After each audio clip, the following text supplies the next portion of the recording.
Here is a load balancer. Under this load balancer, this is a target group. Inside this load balancer, we have TG. Inside this TG, two instances will be attached. By whom? Auto scaling.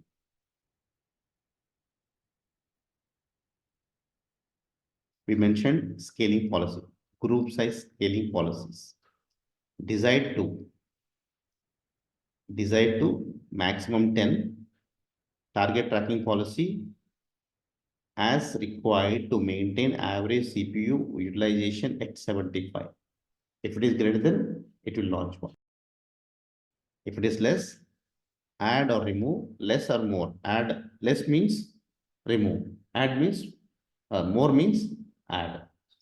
Capacity units as required. Instance maintenance policy, no. Create auto scaling group. Okay, CPU value we have not mentioned. Here it is, CPU value.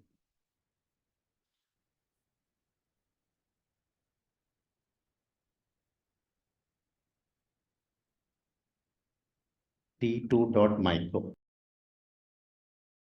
T2.micro.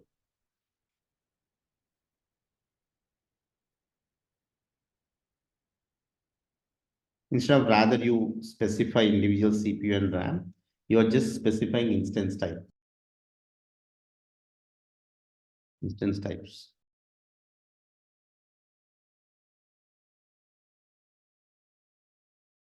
As required to maintain average CPU utilization at 75, it will add one if it is greater than 75 means.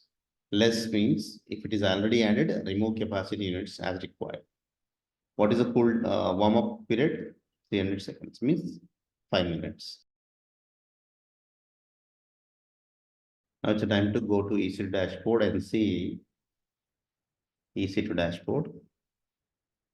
By now, 2 instances will be launched. Basically, in the real time, what we do, we launch in private subnets. When we launch in private subnet, we will not get this public IPs. We don't need this public IPs. Now, these 2 instances are reporting in where? In one of the target group.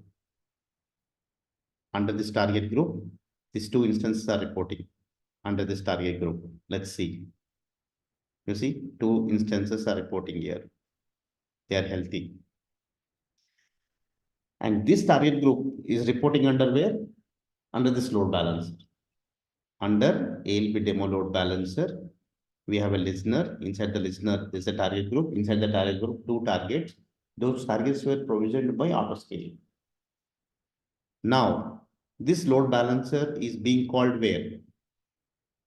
This load balancer DNS name is being called where? In Route 53. We call this in Route 53 by going to a record. You see, it is matching here. You can go to a browser and access this load balancer. You should get the content. You should get server 1 and server 2. In our case, it will go to both the servers, same content you'll get it. Why? We created an image out of one instance. Now, same thing, it can be accessible with what? With the domain name. You see, request is only going to the server 1. I mean, it is going server 2, server 1. The content is same, so you cannot identify. With the help of domain name, I'm able to access. With the help of domain name, I'm able to access. It is going to this request is traveling where? It is traveling to the load balancer. Inside the load balancer, if somebody accesses a website, this request is going to this load balancer. Inside the load balancer, listener. Inside the listener, target group. Inside the target group, targets. Who launched those targets? Auto scaling.